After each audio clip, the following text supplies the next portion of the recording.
Update. Am I the a-hole for threatening to divorce my wife over my son? Original post. Hi everyone, I 39 male have been facing a dilemma with my wife, Katie 32 female, because of my son Bran 15 male. For starters, Bran is my son from my first marriage with Anne, 39 female. We met and dated in college, had Bran during our junior year, and got married not long after graduation. We were married for 6 years and dated for 2, so all in all we spent 8 years together. Our divorce was not a big deal.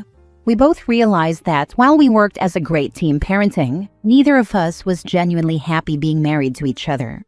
We tried going on dates, spending more time together and even going to therapy. But nothing worked, so we decided it was best for us to separate. It was all amicable, no bad-mouthing, no backstabbing, no fighting for full custody. I co-own a business with one of my old college buddies. It's successful and requires some traveling, and I make more than decent money. Despite our separation, I made sure Anne was taken care of in order to make sure that my son was taken care of. Anne kept the house, one of the cars, and we split custody of Bran. Instead of just sending a check every month, I paid for Bran's education, healthcare, etc. Anne greatly appreciated this, and we've always stayed on good terms, even after she remarried.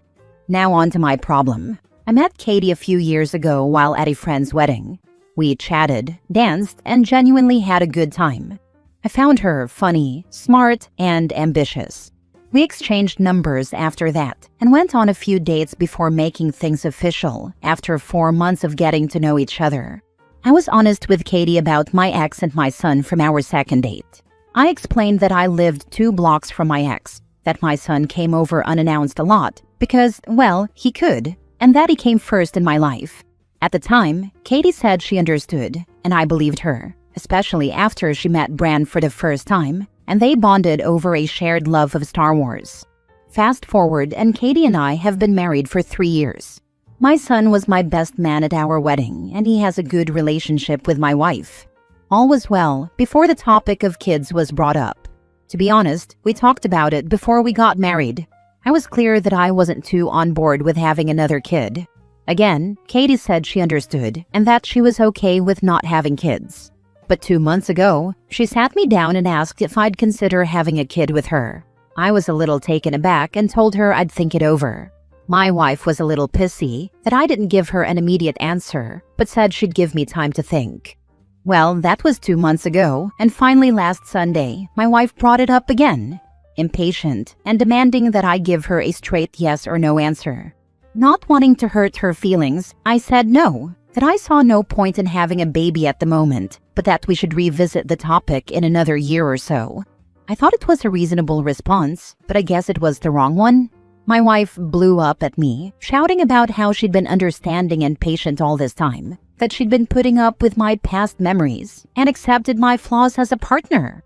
I was so shocked and confused, especially by the past memories comment, and asked her what she meant by that. Her explanation shocked me to my core. Turns out, Katie saw my son and my ex as a flaw of mine. Apparently, they are in the way of us truly being happy. She went on to say that she'd been waiting for me to finally move on from them and put her first, which made no sense to me. Sensing my confusion, Katie kept explaining. Apparently, I should only send my ex a check monthly instead of paying for my son's education and other important things. I let Bran come over too much. I attend events where my ex is present, such as soccer games, holidays, birthdays, and an occasional family reunion between my family and my ex's family. Oh, and talking privately to my ex. That's a big red flag according to my wife. All this left me shocked. Like, how is me being a good present dad a bad thing? How is texting my ex about big birthday gifts, school trips, and finances related to Bran a red flag? And besides, the event thing made no sense. Did she really expect me to miss out on moments with my son just because of my ex who is married? The answer? Yes. She basically said that she wanted me to be more like a weekend dad and put her above my son because I'm her husband and she should come first in my life. We had a huge argument, and a lot of truths she'd kept hidden came out.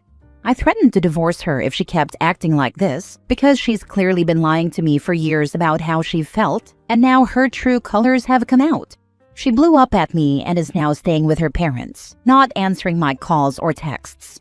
I love my wife, but my son is my main priority. And yes, I'm friendly but respectful with my ex. We communicate through texts and see each other occasionally at the store, a soccer game, or holidays, where we're never alone together and only speak about Bran or trivial matters. I apologize for this being so long, but I felt like putting the right information was important. So, am I the a-hole for threatening divorce after finding out how my wife actually thinks about my son? Now for the top comments before reading the updates. Not the a-hole. Unfortunately, I doubt she will ever change. She needs to be told bluntly that she will never be a bigger priority than your son, and you would never give up time with your son because of her jealousy. Seems like your only flaw was marrying her. Not the a-hole, but if she comes back and love bombs you, beware of a baby trap. Wanting to isolate you from important people in your life is a huge red flag, and if you were a woman writing this, everyone would be pointing out how this is a form of abuse. The same point applies to you. What I don't understand is why you're just threatening and not filing for divorce. This woman seems to see your son as someone you'd get over, as if he's an illness and not your child. She wants you to be an absentee father to your son and yet have children with you. She's threatened by a woman you moved on from before you ever met her. You laid out for her the role your son has in your life, your lack of interest in another child, and yet she wants to make you over in some imaginary image she has of you. Although I will say, you telling her you might consider another child in a year or two was a bit passive-aggressive. She's shown you who she is. Believe it. Now call a divorce attorney. Now for the first update. Hi everyone. Thanks so much for the support and advice. I really appreciate it. I would have updated sooner, but things are kind of messy at the moment. 3 days ago, I went to my wife's parents' house in hopes of talking things out with Katie. We sat in the living room with her parents in the kitchen nearby in case things got heated between me and my wife. I asked if she really meant what she said about Bran, and she just shrugged. I asked if she hated him, and she said no, but she does think it's unnecessary how much time I spend with him. Here's where I might have been an a-hole. I asked if the roles were reversed. How would she feel if I had a son with her but neglected him in favor of a new wife? She got pissed and started calling me every name in the book, shouting about how I shouldn't shove the fact that she doesn't have a kid yet in her face. Her parents came in and got her to calm down. Maybe I should have backed off, but I kept asking questions anyway.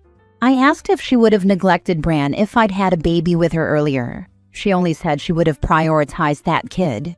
I then asked why she's mad that I prioritized my son, when she admitted she'd prioritized the imaginary baby over her stepson, and she didn't answer. I said I wanted to go to couples therapy. She refused and said that I'm blowing things out of proportion and making her out to be the bad guy. That wasn't my intention, so I apologized, but she just asked me to leave. Before I left, I tried kissing her, but she backed away. I asked if she'd be home for Thanksgiving, and she said no. Before leaving, I told her that I'd be speaking to a divorce lawyer after the holidays, and she refused to even look at me. I think it's the end. I love Katie, but after everything that has come to light, it doesn't seem like there's anything left of my marriage to save. Skip forward, and Katie and I have been married for 3 years. My son was my best man at our wedding, and he has a good relationship with my wife. All was well before the topic of kids was brought up. To be honest, we talked about it before we got married. I was clear that I wasn't too on board with having another kid. I can't help but wonder if you were as clear with her as you make it sound on first pass. The first reason is what I quoted, which is why I'm asking you to better explain how it came up. Obviously, the kids' talk is something that should happen before the rings come out, and you already have one. I'd think it's a subject both of you are eager to handle, albeit for different reasons. So your use of, to be honest, is strange to me, as it comes off almost guilty to me in comparison to something I'd expect you to be a bit more declarative about. Something more like, we even discussed it before we got married and I told her in no uncertain terms and she was fine with it, kind of thing. But there is a tepidness to your description, which brings me into the other part of this excerpt where you say something that strikes me as very oxymoronic. You were clear that you weren't too on board. I'm sorry, but that is not exactly definitive, and false hope is a weed that will thrive in even the dimmest light shone on it. Now here we are with you threatening divorce, which doesn't make you an a-hole, but it does seem to fit the theme. It's kind of like brandishing a weapon without putting it to use. It makes you seem unsure and gives the other person a chance to counterattack. Maybe that was your intention, to seem unsure and to give her a chance to talk you out of it. I know this isn't your first divorce, but it sounds like your first one was above average in its smoothness and amicability, so maybe it spoiled you a little. Maybe it's something else entirely. I'm honestly not sure, but there's enough uncertainty swirling around that I find myself curious. We had the talk a few weeks before our wedding. Katie initiated the conversation while we were cooking together one night. She asked me if I saw myself having kids with her. I was honest and said that I wasn't too certain about having another kid soon or in the future. I then asked her if my answer was no. Would that be a problem for her? And she said no. We kissed and focused back on cooking, and the topic was never brought up again until recently. Your comment did make me question myself, and I am now wondering if I unknowingly gave her hope that my answer would change from a maybe to a yes not long after that conversation. Even now, I am unsure if I'd ever want another kid, with Katie or someone else. The thought just gives me mixed feelings. Also, I did not see threatening divorce as a weapon of any sort. Currently, I am struggling between divorcing her and wanting to fix our marriage. I really love Katie and the life we built together. However, the rational part of my brain is telling me to end things and keep her far away from my son. The things she said about my son have left me hurt and disgusted. But are they enough to end my marriage? This is the question I keep asking myself, even though the answer is obvious. It's not your fault, but in the future be emphatic that the answer is no.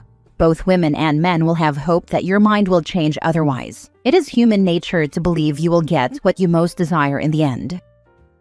Second update. After a recent reevaluation, I've decided to file for divorce. I haven't yet and don't plan to until after the holidays, but my marriage is definitely over. I know I've been hesitant about whether or not to end things with Katie, but now I know for sure that I can't stay with her. Let me explain. Katie came home on Sunday after Thanksgiving. She looked tired, like she hadn't been sleeping, but she also looked really sad. We sat down in the living room to talk, and what I learned shocked me to my core. She's pregnant. I was shocked and still am. How did I not notice? Why didn't she tell me? The reason still has me reeling. Turns out, Katie was trying to baby trap me. Yeah, you read that right. When she first brought up the topic of kids again, she apparently had baby fever and realized that she really wanted one. After I, in her words, turned down the chance of ever having kids with her, she was furious at me. Katie explained that after our conversation, she talked it out with a friend who suggested baby trapping me. This friend apparently assured Katie that I loved her too much to just leave her with a baby and that I would change my mind once the baby was born. Katie, being a total idiot, believed her and hatched a plan to get pregnant. This next part made me freaking livid. Katie confessed to poking holes in my condoms and stopped taking her birth control. I don't know the full timeline or how far along she actually is, but my guess is a bit over 2 months. After my second rejection to having more kids and the blow-up that followed, Katie, now pregnant at that time, realized that my main priority was, and still is, Bran. That I wouldn't put a new baby first over him. Nor would I limit or cease interacting with my ex-wife. She said that this realization is the reason she left to stay with her parents, as she feared what would happen next. Throughout all this, I was pretty quiet, taking it all in. I didn't really say much. I just told her that I'll be filing for divorce and would like for her to move out as soon as possible. I left and drove around aimlessly for hours, alternating between crying and raging, which is embarrassing to think about now. Not much has happened since then.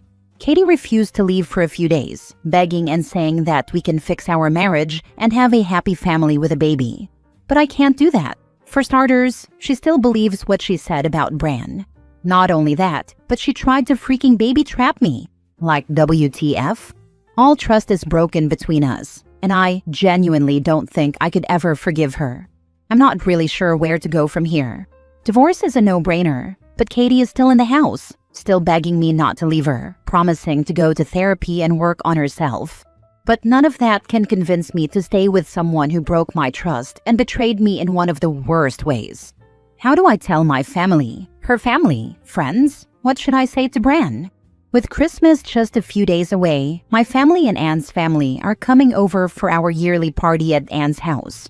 I don't want Katie to come, but I especially don't want to deal with people asking why my wife isn't there. This sucks. I'm so angry and hurt right now, but I feel like I can't even express it openly at the moment. So where do I go from here? How do I go about telling people? Most importantly, what the heck am I supposed to do about the baby? She committed stealthing, which is a form of rape. I'm sorry, but you need to reconsider this marriage. Don't worry, I'm already planning on divorcing her. And while it may sound cowardly, I don't really want to think about the fact that my wife basically SA'd me. You didn't do anything wrong. You were frank the whole time, but she decided to bet on the most stupid manipulation a woman can do. There is no going back to this marriage. But if the child is yours, I hope the same love you give to Bran, you give to this innocent child who is not to blame for her mother's actions. You've achieved a great relationship with Bran. You'll manage to be a good father to this unborn child, but maintain communication with the mother via a co-parenting app and lawyer. She is a manipulator. Therefore, everything with her must be in writing and with a judge's stamp. Good luck, OP. I believe the unborn baby is mine. I have no reason to think otherwise at the moment. Therefore, I plan to be involved in the child's life. I do have a nagging feeling that Katie isn't going to co-parent easily since she doesn't want to get divorced. You need to set the record straight as soon as possible or she will turn it on you. You also should get a DNA test anyway because it might not be your child. Please tell me you didn't have sex with her after she brought up wanting a baby. We typically had sex 2 to 3 times a week, so I didn't think much of it at the time. And I don't believe Katie would have cheated on me to get pregnant. You used to believe Katie loved your son. Katie isn't the woman you thought she was. You should get the test anyway.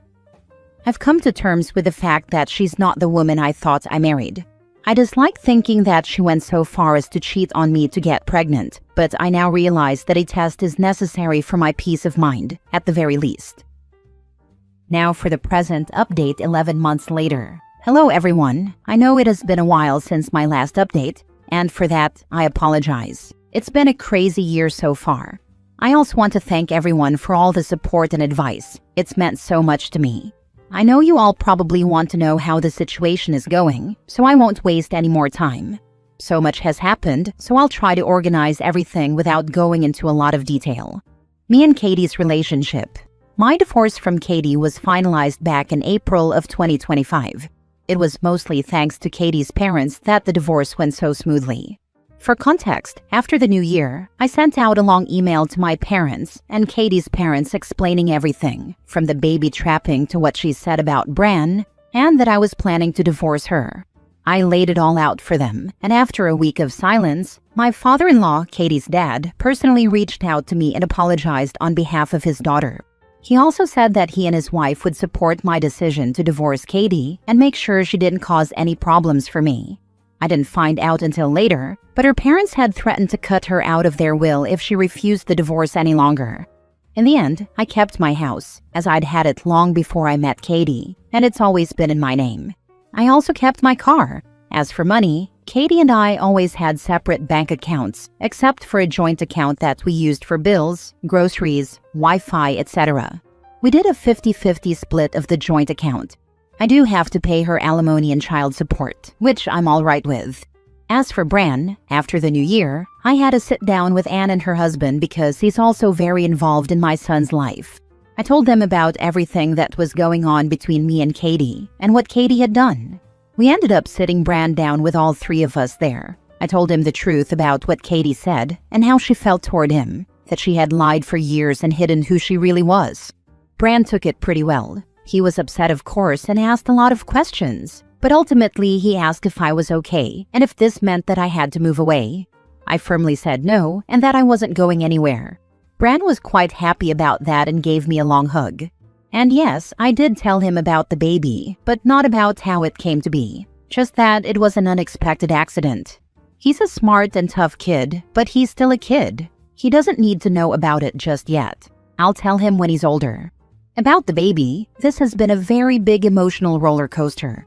Katie did go through with the pregnancy, which I wasn't surprised about given the lengths she had gone to in order to get pregnant in the first place. I won't lie, I was emotionally detached during the pregnancy. I showed up to all the appointments, I helped build furniture, and I even painted the walls for the nursery. I showed up, I was there, I helped. But emotionally, I felt far away. Katie tried to get back with me several times, even attempting to seduce me, which led to me telling her father about it. I don't know what he said to her, but Katie did back off and stop the harassment. Now, the part I'm sure everyone is curious about, the baby. In early June of 2025, Katie gave birth to a healthy baby boy. I was there the whole time for the birth. It was hard since I wasn't emotionally invested in the pregnancy, but I also didn't want Katie to go through labor alone. We did a DNA test because I decided I needed it for my own peace of mind. I'm 100% the father. This took a huge weight off my chest, and I felt like I could finally breathe after months of drowning in doubt and worry. We named our son Sean and have 50-50 custody. I get Sean for a week and then vice versa. Bran loves his baby brother, although he does complain about the noise at night, so Anne and I agreed to let Bran sleep at her house during the weeks that I have Sean over. In the end, I have another son whom I've been getting to know. Learning to care for a baby feels like I'm doing it for the first time again. It's scary but fun. I didn't miss changing diapers and will eagerly wait for the day that Sean is old enough to stop using them. Baby is healthy and hitting all his milestones on time. I can now say that I've been divorced twice, which isn't something I thought I'd ever have to say. I'm definitely taking a break from dating for a while, maybe forever honestly. Also, I thought I'd share some happy news. Anne and her husband are pregnant. She's due in December and I'm very happy for them. They're great people. Bran is taking all these changes in life like a trooper, though we did put him into therapy just to make sure he has another person to talk to. This post is already very long, so I'll end it here. I'm not sure if I'll post again, but thank you to everyone who has given advice and support. If anyone has questions, I'll try to answer them as best as I can. Last story. Am I the a-hole for unfollowing my ex right after he broke up with me? So, I 20 female and my ex 21 male were together for 2 years. The breakup was kind of sudden. He just texted me out of nowhere one night with one of those, "Thank you for everything, I wish you the best" type of messages. No explanation, no real closure, nothing. I was honestly shocked, mostly because he chose to end it like that over text. So I answered him, and a few minutes later, I saw him posting those "trust God's timing" or "everything happens for a reason" kind of quotes on his story. And since he had literally left me on red and broken up with me that way, I found it super disrespectful and fake. So I unfollowed him right away. For me, that's how I deal with people who are no longer a part of my life. Exes, old friends, anyone. If things get messy, I block. And he knew that about me. But when he noticed I unfollowed him, he completely lost it. He suddenly replied to the breakup message he had ignored, started a whole argument, and even got mad about random stuff like my belongings. He made it a huge deal, as if I had personally attacked him. Now, even 2 months later, our mutual friends keep telling me that he's still mad about the unfollow, like that's what hurt him the most. Apparently, he keeps saying it was disrespectful, and he's still angry about it, even though he's the one who broke up with me. So I'm wondering, is that normal? Do guys really take something like that so personally? Or even for girls, would you be that upset if your ex unfollowed you right after a breakup? I genuinely don't know if I crossed a line or if he's just acting out of ego. Not the a-hole. If you're in a relationship, it's logical to not want to be unfollowed or blocked. Once the relationship ends, that goes right out the window. The second he breaks up with you, you're welcome and entitled to unfollow/block him as much as you want. You owe him nothing further. Thank you so much. And you're right. Once the relationship ends, all that obligation stuff disappears. I don't owe him access to me anymore. It's just hard to break that mindset when you've spent so long trying to understand it all. But hearing it put this way really helped me realize I'm allowed to protect my peace without feeling guilty. So genuinely, thank you for this.